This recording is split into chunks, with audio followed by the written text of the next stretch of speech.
Benjamin Netanyahu के खिलाफ बगावत तेज हो गई है। आईडीएफ के अंदर से आई सबसे तेज पुकार, जंग रोको, होस्टेजेस बचाओ।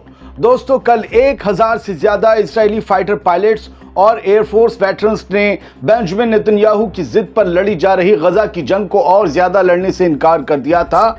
और आज आईडीएफ की सबसे खतरनाक, सबसे एलीट 8200 यानी 8200 खुफिया यूनिट ने भी नेतन्याहू और उसकी जंग के खिलाफ बगावत का झंडा उठा लिया है। 8200 इस यूनिट का नाम है, बेहद एलीट है। आपको कई बार हमने इसकी खबरें दिखाई हैं। अब ये लड़ाई सिर्फ गजा में नहीं, तेल अवीव की दीवारों के अंदर भी लड़ी जा रही है। 8200 यूनिट के 250 रिजर्विस्ट और अफसरों ने साफ कह दिया है, ये जंग अब मुल्क के लिए नहीं, ये उनके लफ्ज हैं, ये जंग अब मुल्क के लिए नहीं, नेतन्याहू की पॉलिटिक्स और ईगो के लिए लड़ी जा रही है। हम अब और इसका हिस्सा नहीं बन सकते। उन तमाम वेटरन्स ने ये कहा कि अगर होस्टेजेस को बचाना है तो जंग अभी रोको, इसी वक्त रोको। नेतन्याहू के मुंह पर यह तमाचा सिर्फ अफसरों का बयान नहीं, बगावत का ऐलान है। कल जिन पायलट्स को नौकरी से निकालने की धमकी दी गई थी, जिन वेटरन से उनकी नौकरी छीनने की धमकी दी गई थी, आज उन्हें बचाने 8200 यूनिट खुद मैदान में उतर आई है। ये आईडीएफ की इंटरनल इंटेलिजेंस यूनिट है, ये एलीट यूनिट है, ये शिनबेज से भी खतरनाक है और इसके बहुत सारे आयाम हैं। इनमें से किसी को भी अपनी नौकरी की परवाह नहीं, ना उन पायलट्स को, ना इन 8200 यूनिट्स के अफसरों को और मेंबर्स को। और खतरे की बात सिर्फ गजा में नहीं है, खुद इजराइल की रिजर्व आर्मी टूटने की कगार पर है। आईडीएफ में नॉन रिपोर्टिंग बढ़ रही है, रिपोर्ट नहीं किया जा रहा है, ड्यूटी ज्वाइन नहीं की जा रही है, अफसर रिजाइन कर रहे हैं और नेतन्याहू के हाथ से रेत की तरह सब कुछ फिसलता चला जा रहा है। इजरायली एयरफोर्स के बागी अफसरान की उस धमाकेदार चिट्ठी में यह लिखा गया है कि हर गुजरता दिन, हर रुकने वाली सांस एक और होस्टेज की मौत का वक्त बन रही है। इन सभी को अपने इजरायली होस्टेजेस की परवाह है। परवाह होना अच्छी बात है, लेकिन इस परवाह में कहीं ना कहीं जंग रुकने की खुशबू भी तो आ रही है। दोस्तों, नेतन्याहू के खिलाफ ये एक खत नहीं, ये वो आग है जो उसकी कुर्सी को खाक कर सकती है। 8200 यूनिट से बगावत का परचम उठाने वाले ये वो नाम हैं, हेब्रू में लिखे, जो नेतन्याहू के पॉलिटिकल गेम का ओवर कर सकते हैं, यानी पॉलिटिकल गेम ओवर कर सकते हैं। बस एक शर्त है कि ये तमाम बगावत का झंडा उठाने वाले लोग डटे रहें, इनको हर रोज़ नए अफसरान और नए फौजियों का सपोर्ट मिलता रहे, ये गिनती लगातार बढ़ती रहे तो गजा, वेस्ट बैंक और इसराइल में अमन आ सकता है और नेतन्याहू जैसा जंग की सनक पालने वाला लीडर पावर से जा सकता है। ये होना नामुमकिन नहीं है। हमेशा जहाँ से कोई चीज़ पैदा होती है वहीं पर उसका खात्मा भी होता है। और जैसा कहा जा रहा है, काम 35 होने वाला है, यानी नेतन्याहू का चैप्टर अब बंद होने वाला है। नेतन्याहू की हसरतों और उसके कभी ना पूरे हो सकने वाले तमाम ख्वाबों का जनाजा जल्द ही निकल सकता है। आइए अब इस बगावत की चिंगारी को थोड़ा और गहराई से समझते हैं, देखें दो खबरें क्या कह रही हैं और फिर मैं आपको बताऊंगा कि आईडीएफ का चीफ कैसे गिर गया है। वो बड़ी अहम बात है, बड़ी अहम रिपोर्ट है। चलिए बढ़ते हैं आगे। दोस्तों, इसराइल के अंदर बेंजामिन नेतन्याहू के खिलाफ खुली बगावत चल रही है। नेतन्याहू का ढोल अब वाकई फट चुका है और अब उसकी कुर्सी किसी भी वक्त गिर सकती है। गजा में छिड़ी जंग के खिलाफ अब सिर्फ आवाम नहीं बल्कि खुद इसराइली फौज के एलीट अफसर और जवान भी बोलने लगे हैं। माहौल यही रहा तो इसराइल में सत्ता परिवर्तन हो सकता है, हुकूमत बदल सकती है। अगर माहौल बदल गया तो अलग बात है।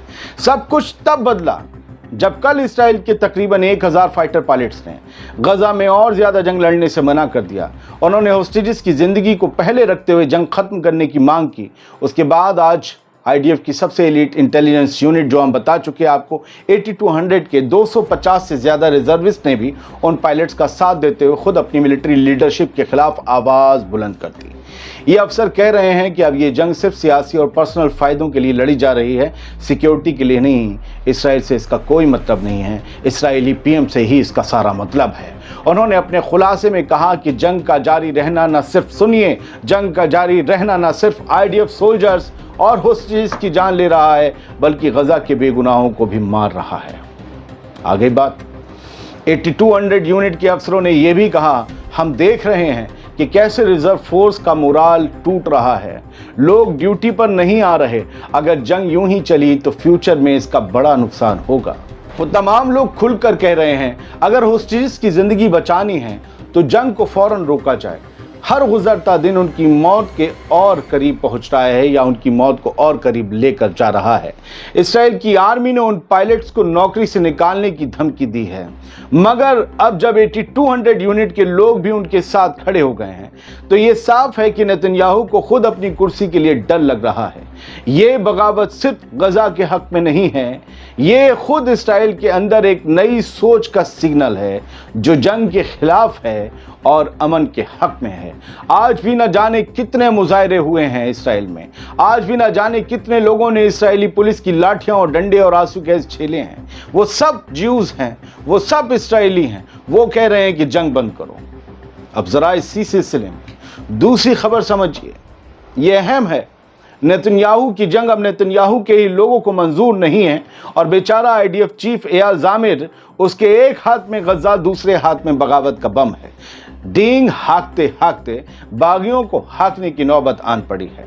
बस एक महीना भी नहीं हुआ आईडीएफ चीफ एयाल ज़ामिर को कुर्सी संभाले और इसराइल के अंदर ही मल्टी फ्रंट फायर फूट चुकी है।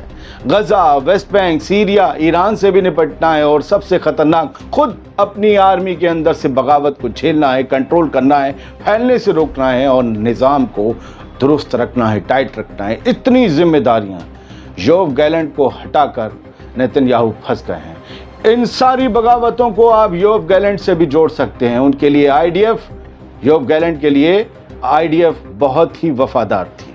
ज़ामिर के लिए नहीं है, वो नेतन्याहू की पसंद है। एयरफोर्स के दर्जनों रिजर्विस्ट ने एक खुला खत लिख दिया, ये गजा की जंग पॉलिटिक्स के लिए है, सिक्योरिटी के लिए नहीं, और मांग की फौरन वॉर रोको, होस्टेजेस को बचाओ। ज़ामिर ने उस पर जवाब दिया, जो भी ऐसी चिट्ठी पे साइन करेगा रिजर्व फोर्स से निकाल दिया जाएगा। मतलब आवाज कोई नहीं उठा सकता, कोई भी आवाज नहीं उठा सकता। आवाज उठाने को ही तो बगावत कहते हैं। गलत को गलत कहना, सही को सही कह देना, यही बगावत है आज के। ये बगावत तो हम रोज सुबह शाम करते हैं, कितने लोग हमारे पीछे पड़े होते हैं। खैर, वो कह रहा है कि रिजर्व फोर्स से उसे निकाल दिया जाएगा। अरे जनरल साहब, सोल्जर्स निकाल के वॉर कैसे जीतेंगे? कितने लोगों को निकालोगे? ये चिंगारी भड़क चुकी। या आपकी जंग भी अपनी ईगो की सिक्योरिटी के लिए चल रही है नेतन्याहू की तरह? अपना कैरियर बचाओ, जंग बंद करने की तरफ आगे बढ़ो ताकि हर तरफ के लोग अमन व अमान से रह सकें। अब दोस्तों देखिए जरा कि आईडीएफ की टांगे कैसी चिरी पड़ी हैं। नॉर्थ बॉर्डर पे टर्की से टकराव का खदशा है। रफा ब्रिगेड अब भी टनल्स में मौजूद बैठी है, उसका सफाया नहीं कर पाई आईडीएफ। और वेस्ट बैंक में टेंशन और हाई हॉलीडेज दोनों अपनी पीक पे हैं। लेकिन सब कुछ ओवरशैडो हो गया है आईडीएफ के अंदर के दिमाग और ज़मीर के एक ब्लास्ट से, एक धमाके से। नेतन्याहू ने पायलट्स को धमकाया तो 8200 यूनिट ने साथ दिया पायलट्स का, और अब आईडीएफ चीफ खुद कंफ्यूज हैं, किससे लड़ूं, किसको संभालूं। भाई, जब लीडरशिप कंफ्यूजन में हो और जवान होशो हवास में, तो समझ जाओ कि जंग का आखिरी पड़ाव शायद अब पॉलिटिकल फॉलआउट ही होगा। Netanyahu 1 2 3 4 the countdown begin. अगर ये ही माहौल चला, माहौल तुमने बदल दिया तो बात अलग होगी। आप देख रहे थे आज़ाद बोल इंडिया, जहां जंग का पोस्टमार्टम होता है सर्जिकल स्ट्राइक में, और ना इसकी ना उसकी, ना हवाओं के साथ बहे हैं ना बहेंगे। खड़े रहेंगे मजबूती से, क्योंकि हम हल्के लोग नहीं हैं। हर तरफ की खबर दिखाएंगे, हर तरफ की खबर लेंगे। खुश रहिए, सलामत रहिए।